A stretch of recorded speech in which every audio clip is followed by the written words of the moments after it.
बलिश्तिया के जूते। किसी कस्बे में दो बच्चे रहते थे। इनमें से एक लड़की थी और एक लड़का। लड़के का नाम मन्नान था और इसे माँ बाप प्यार से मनु कहा करते थे, और लड़की का नाम मानी था।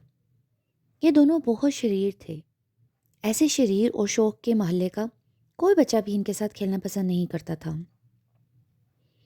एक रोज़ इन दोनों को कस्बे के करीब जंगल में सैर करने की सूझी और वो चुपचाप निकल गए।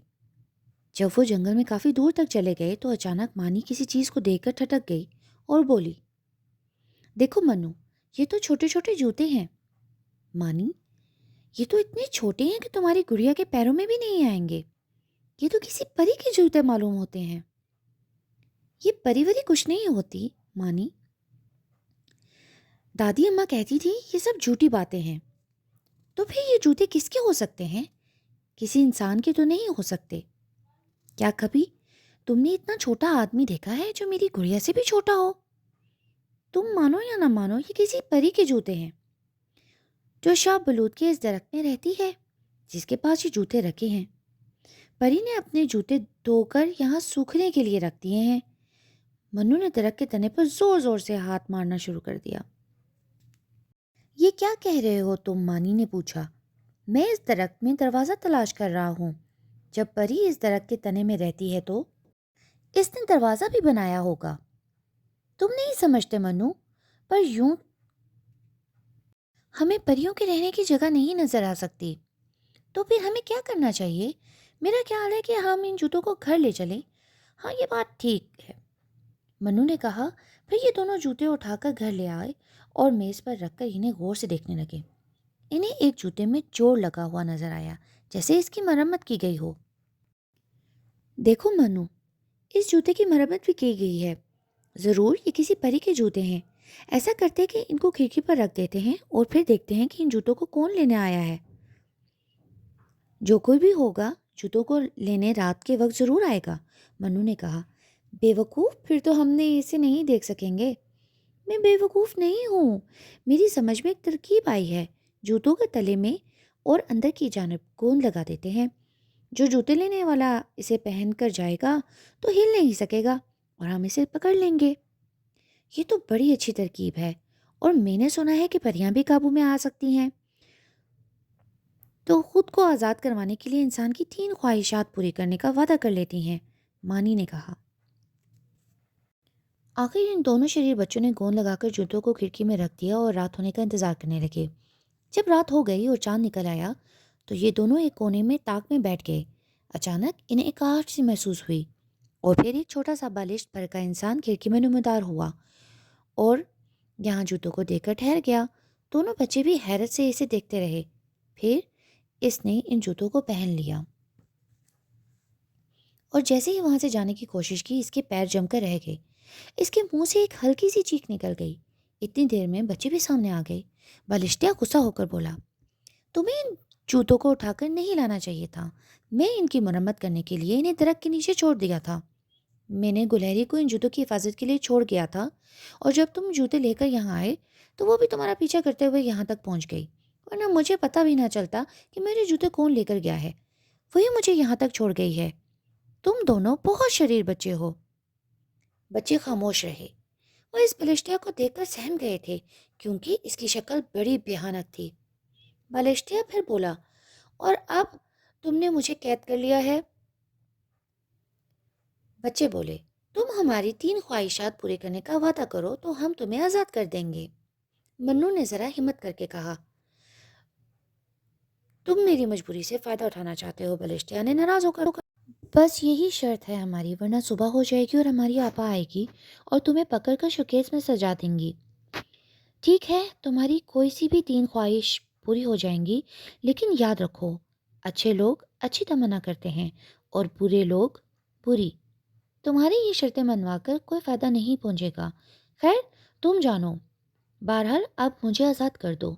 मन्नू और मानी ये सुनकर खुश हो गए और मन्नू ने चाकू से गोंद खींचकर बलिश्ते को आज़ाद कर दिया। अब हमारी 3 ख्वाहिशात पूरी हो जाएंगी, मानी ने खुश होकर कहा। तुम समझती हो जो कुछ इस बलिश्ते ने कहा वो सच है? हाँ, मुझे तो यकीन है, मानी ने जवाब दिया। لڑکیاں ہوتی ہی بیوقوف ہیں اور لڑکے بدتمیز جنگلی ہوتے ہیں۔ آپا نے بھی یہی کہا تھا، لڑکے بہت بدتمیز ہوتے ہیں، مانی نے جل کر کہا۔ بکواس مت کرو، یہ کہہ کر منو نے مانی کے بال زور سے کھینچ لیے۔ مانی رونے لگی اور منو کی چٹکی بھرتے ہی ہوئے کہنے لگی، میری خواہش ہے کہ کوئی تمہیں یہاں سے لے جا کر ایسا جھنجھوڑے کہ تمہیں مزہ آ جائے۔ اور میری بھی یہی تمنا ہے، منو نے جل کر جواب دیا۔ اب ان دونوں کی زبان سے یہ الفاظ نکلے ہی تھے کہ دونوں کو محسوس ہوا کہ کوئی انہیں اوپر اٹھا رہا ہے۔ 3-4 منٹ تک وہ ہوا میں اس طرح کھلبازیاں کھاتے رہے کہ سانس تک نہ لے سکے۔ اس کے بعد ان کے پیر زمین پر لگ گئے۔ اب کسی نے ان کو جھنجھوڑنا شروع کر دیا، یہاں تک کہ وہ بے ہو کر زمین پر گر گئے۔ جب ہوش آیا تو انہوں نے خود کو ایک تنگ و تاریک کمرے میں پایا، جہاں 2 چھوٹے لیمپ جل رہے تھے۔ اس کمرے میں سامان بالکل بھی نہیں تھا۔ مانی نے سسکیاں بھرتے ہوئے کہا، ہم کون سی جگہ آ گئے ہیں؟ ہم دونوں نے 2 غلط خواہشات کا اظہار کر لیا تھا، اس کا یہ نتیجہ ہے، منو نے جواب دیا۔ لیکن اب ہمیں یہاں سے نکلنے کی خواہش کرنی چاہیے، مانی نے پریشان ہو کر کہا۔ پھر یہ دونوں شریر بچے کمرے کی دیواروں کو غور سے دیکھنے لگے، لیکن اس کمرے میں نہ کوئی دروازہ تھا اور نہ کوئی کھڑکی۔ یہاں سے نکلنے کا کوئی راستہ نہیں تھا۔ یہ دونوں فرش پر بیٹھ گئے اور نا امیدی کے عالم میں ایک دوسرے کو دیکھنے لگے۔ شاید کچھ دیر بعد کوئی شخص یہاں آ کر ہمیں نکال دے، انتظار کرنا چاہیے، منو نے مایوسی کے عالم میں کہا۔ لیکن منو، ابھی ہماری ایک خواہش باقی ہے، کیا ہمیں بہت زیادہ مالدار ہونے کی تمنا کرنی چاہیے؟ نہیں، ہمیں شہزادہ اور شہزادی بننے کی خواہش کا اظہار کرنا چاہیے، منو نے تجویز پیش کی۔ نہیں منو، ہمیں بادشاہ اور ملکہ بننے کی خواہش کرنی چاہیے، مانی نے جواب دیا۔ نہیں، ہمیں ایسی کسی خواہش کا اظہار کرنے کی کوئی ضرورت نہیں، بلکہ ہمیں چاند پر چلے جانا چاہیے۔ نہیں منو، اگر ہم چاند پر چلے گئے تو وہاں سے ہمیں کون واپس لائے گا؟ ہو سکتا ہے ہم اس وقت چاند پر ہی ہوں۔ میرے خیال سے اس سے بہتر خواہش اور کوئی نہیں ہو سکتی کہ ہم واپس اپنے کمروں میں پہنچ جائیں۔ یہ تو اپنی آخری خواہش کو ضائع کرنا ہوا، ہمیں انتظار کرنا چاہیے، کوئی نہ کوئی ہمیں یہاں سے نکلنے کے لیے ضرور آئے گا، منو نے کہا۔ اور پھر دونوں بچے کچھ دیر خاموش بیٹھ گئے۔ اچانک مانی نے کہا، منو، تمہیں یاد ہے بلشتیہ نے ہمیں شریر بچے کہا تھا؟ چھوڑو اس بات کو، ہمیں تو ہر کوئی شریر ہی سمجھتا ہے، تو پھر ہم یقیناً شریر ہی ہوں گے۔ میں اب ہر ایک سے دوستی کروں گی، اپنی گڑیا سہیلیوں کو بھی دوں گی اور ان کے ساتھ پیار محبت کا برتاؤ کروں گی۔ منو، تم بھی ایسے ہی کرنا اور اپنا بیٹری والا انجن اپنے ساتھیوں کو بھی دکھانا۔ ہاں مانی، تم ٹھیک کہتی ہو، ہمیں اچھے بچے بننے کی خواہش کرنی چاہیے، تو پھر ہمیں اچھا بننے کی تمنا کرنی چاہیے، مانی نے کہا۔ لیکن اس کا فائدہ کیا ہوگا؟ ہمیں یہاں سے کون نکالے گا؟